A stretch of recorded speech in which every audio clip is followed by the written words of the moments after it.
I welcome Ami, Ami Devkar. Ami is a doctor by profession, and according to her, she's a pediatrician by choice. What happened to your Can you chin? hear me? Yeah, I can hear you. What happened to your chin? Today I had a fall while I was running. Hello. Yeah, so Oh, today I had a fall while I was on my run in the morning.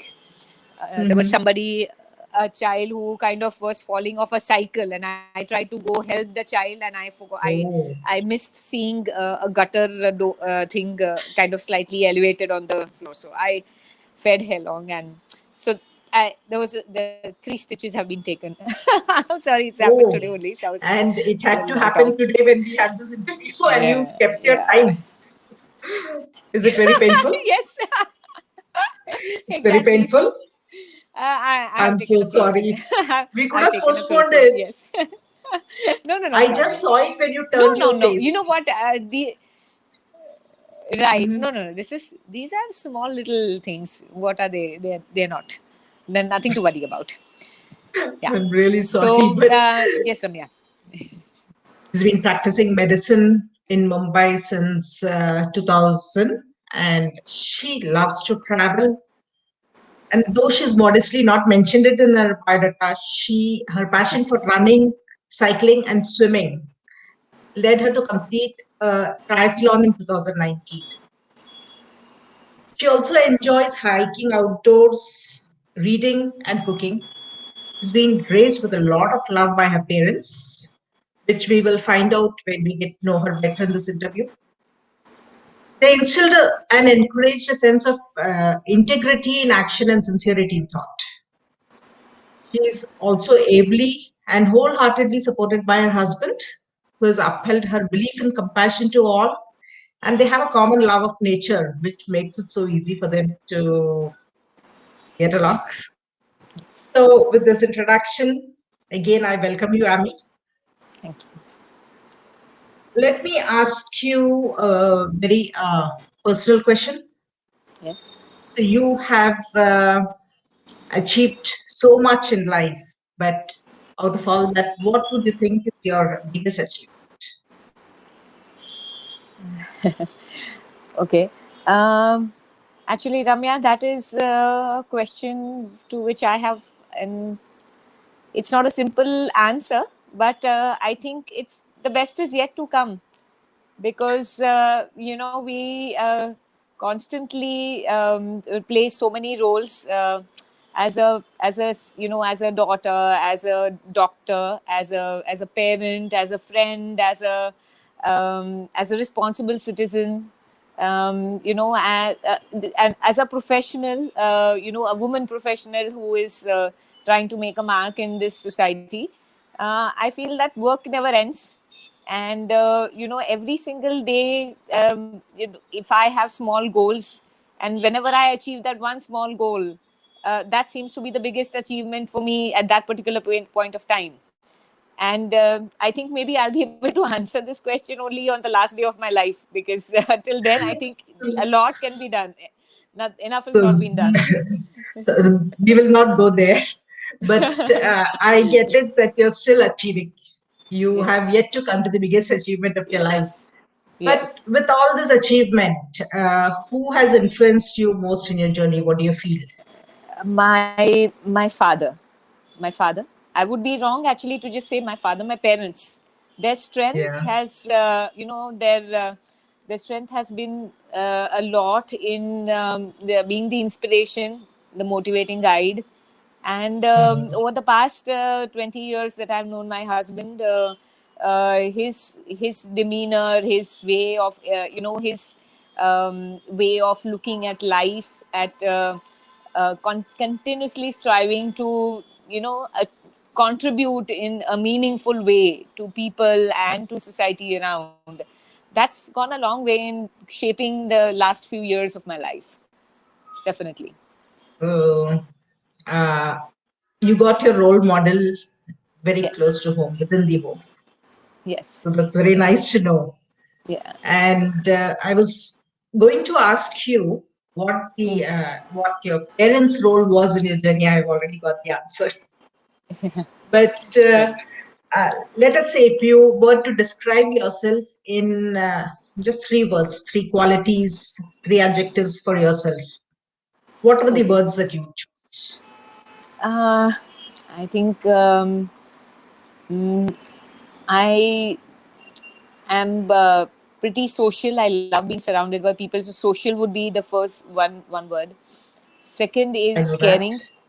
Second is caring because I think I wouldn't have been a doctor if I had did not have that one particular trait in me. Yes. And I was not forced to be a doctor. So it's definitely that one part of me. And Choice. the Mhm. third one is someone who's looking for equanimity. I mean, I don't have one word for it, but Okay. that's what my usually most things that which I do are Mhm. related to providing to bringing some kind of a peace or equanimity to me and my thoughts. When I see something bad happening, then I would like to do something to negate that, uh, so that there is peace and equanimity for me or the people concerned. So I think that's what I'm looking for, searching. Wonderful. And let me tell you, Amit, that in the few years that I've known you, I can totally believe this. So Okay, you've you're very described kind, yourself Ramya. perfectly. But Thank if you, you go Ramya. back to your student days or Yeah, college days, would right. you describe yourself in the same way at that time too? I have been. Um, I would say that I was at that time, little naive in the sense that I used to always feel that there should be justice. There should always be justice around, and that nobody should have any sadness. Nobody should have. Why should bad things happen to people? So those were things which were in childhood. As I grew older Mm. and went to medical college, as you know, Ramya, we see so much of life and it's in its diverse different emotions while we are doing medical college, that Mhm. to a certain extent a practical nature did come into me, where I realized that I can't help every single person. I cannot be trying to erase their suffering, but in some way I should try to be of help. So that part of me, the caring part, has been actually throughout, and maybe it's got interspersed with some practical aspects and a little bit of cognition into my own limitations that I might have. So yes, that's how it is. So maybe the only change I would say has happened in your life is you moved from idealistic to realistic. Yes, correct.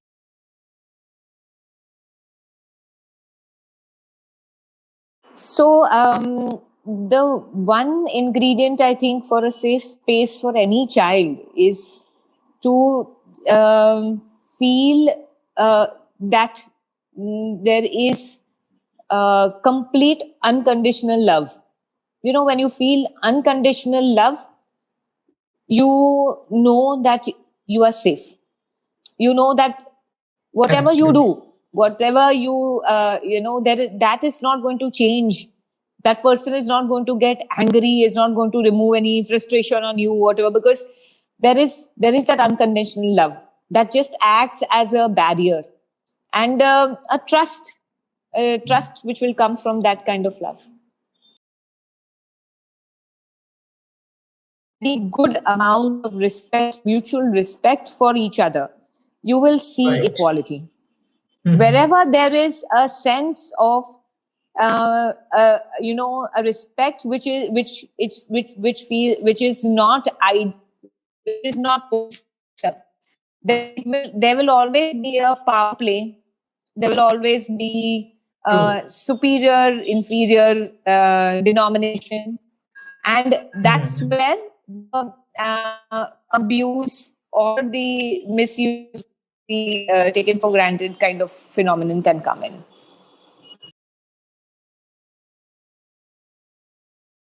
I don't know if there are any figures to it, but I think around must be around 50-60%, right? Anand? Did you What would know that this was a prevalence? 50%. So, No, I did not. Though I'll tell you one mhm, thing that because it's not that I have directly come across a lot of cases of CSA. mhm, Though a few cases mhm, I have come across while I was studying in medical college and in KM and in Vadia. mhm, But mhm, there are instances where some programs have been done on the Rotary level, or even there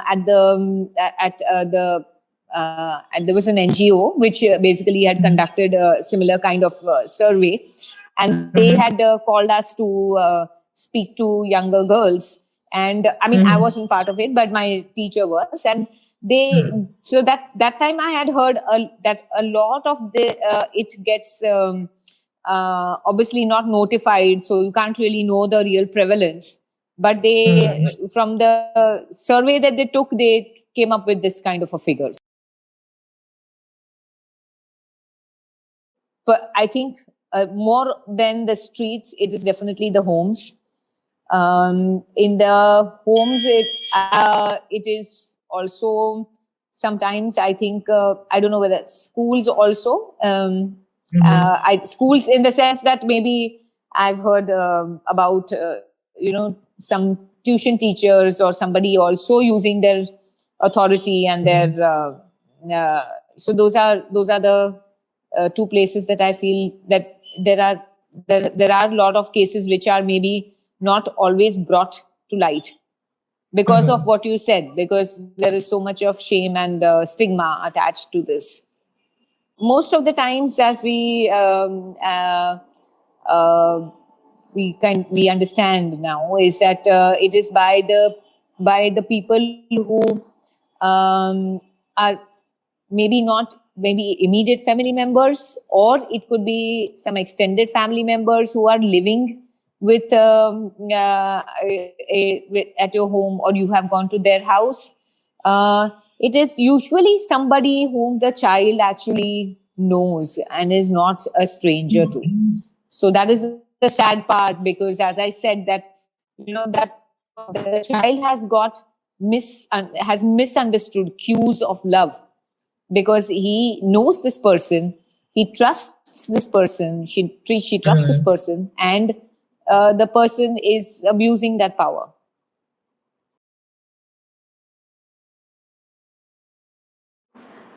They see this, anything which is not overt out, okay, in front of us, will always Mhm. have more than one ways to have to tackle it. There will never be a straight attack. It will never be that one method works. Maybe a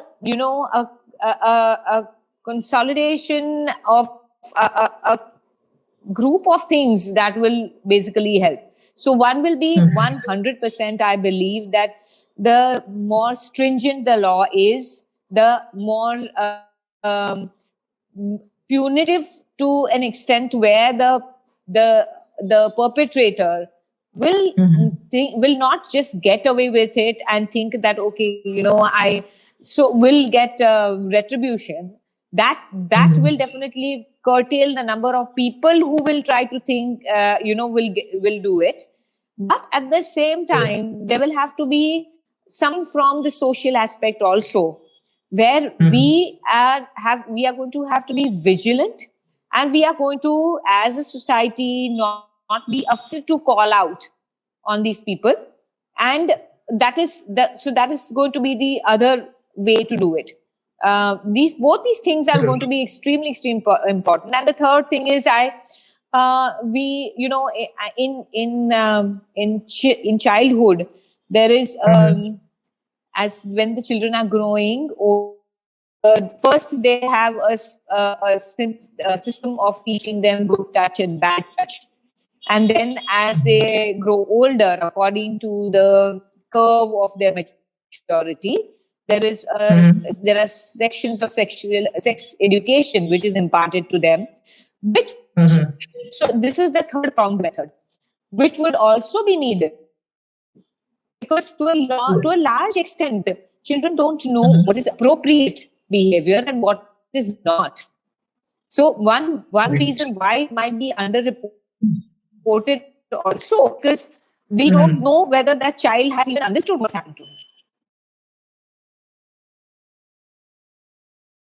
Any child who is of an age which is less than the legally adult age, when Yeah. that child is touched or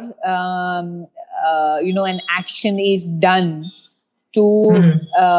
where which involves a which is of sexual nature and Mhm. is brings discomfort and causes mental anguish to the child is Mhm. child sexual abuse. This is my understanding of it. Yeah. I need to maybe understand if there's any other aspect to it. Right. So one is obviously you will see you might the child might actually have got physically injured. Mhm. In that case, you will see the injury marks. You will also Correct. see bleeding. You will see, you see different areas of the body also, because obviously while they have been sexually abused so badly, there have been other Mhm. cause of blows and things also that have been dealt with. Mhm. Secondly, in not something very overt, sometimes you see in children being extremely, resistant to allowing the examination or of the genital area, and also Mhm. of I remember there was one case where the child refused to go to pass urine, and the mother kept on, I mean, it went on to such an extent that the parents just couldn't understand why she would get so worried, or she would actually get like a Agitated. Yeah. panicky situation when she'd be Mhm. agitated when she would do that. Sometimes they also come up with these pains and aches, like body by like abdominal pain, which they complained of, and there is no cause for it, but they actually seem to be suffering a lot, and they, I don't know whether that is associated with like calling for attention in the way that, Mhm. because they don't know that how, whether it can be what has happened to them is actually right or wrong. They don't understand that, but Mhm. the abdominal pain sometimes comes as a psychological manifestation to them. Mhm. In our society, I I think that what might happen is that they might first just try basically to ask the child kitni baar hua, means how many times is, like trying to gauge since when it has been happening, what has he, how many Mhm. times has he done it, or does he did you really understand what he was asking you to do, those Mhm. kind of things, because the Mhm. first reaction will always be to try to see if the child has not misunderstood the intentions. Correct. So that So will they be the will first thing question the that the child more. parents, that is the first reaction that will occur. Yes, Mhm. they will question the child more. They will definitely question the Mhm. child more. Um, then after that, if it is very clear that no, it is a question of child sexual abuse, then Mhm. if it is somebody like a uh, here also, I think, Ramya, what would make a Mhm. difference would be how, Mhm. what is the status of the chachu in the house, terms of how, there also power play comes in, right? If you have Exactly. somebody who Exactly. is much more superior, I mean, I don't know, much more respected in the family, or in financially somebody who is higher than you. All of those things also come into play. I'm sure of it. So in case Absolutely that right. Chachu is somebody who is, slightly more powerful and, in that position in the family, then forget it. Then the child is going to be told that, oh, you were wrong about it.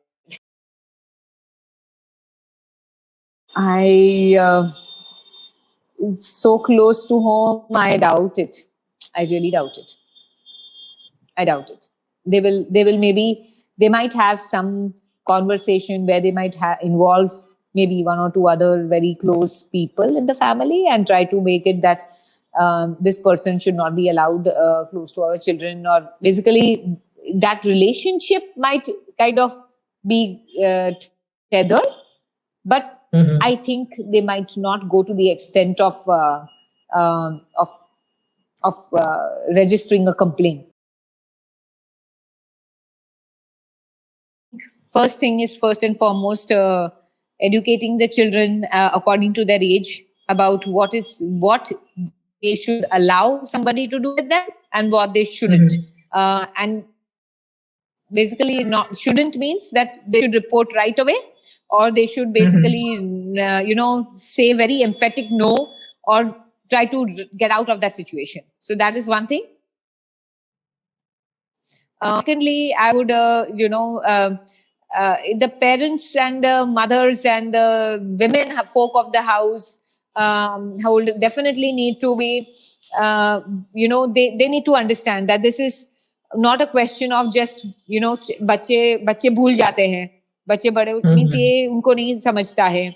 That's not how it is. It has ever long lasting impact on these children's mental, physical and sexual health, in fact, as they grow older. Absolutely. That has to be, to everybody, not just the women folk. But why I'm saying women folk is because that's the first place that the child will go to first, in case they have some problem. And secondly, and thirdly, to try to get, as much awareness about asking for real stringent laws when it comes to dealing with the perpetrators of these crimes. So that is how I would think.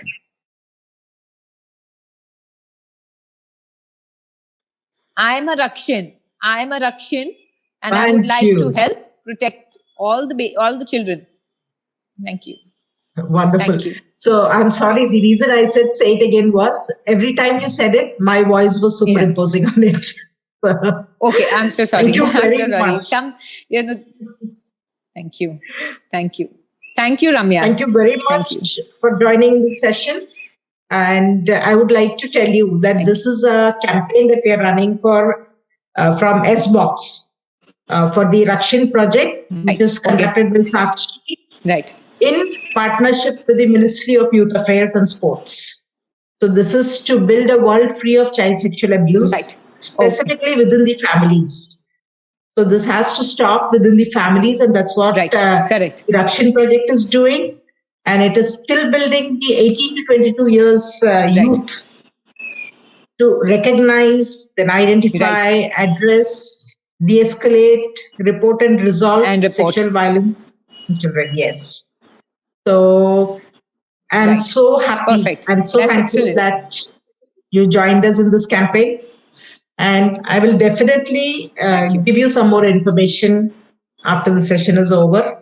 Thank you. And so that you can join us in being a Rakshin. Okay. Yes, of course. Of course. Thank you so much. Thank you. Thank you. And thank you, Ramya. I'm really sorry that this had to come on this day. No. Don't worry about it. Take care. These are marks of me, trying to do all the things that I should have done maybe in my childhood. Yes. Okay, sure. Bye. So you are still in your childhood. We'll live your childhood again. Yes. Bye. Yes. Yeah. Okay. Bye.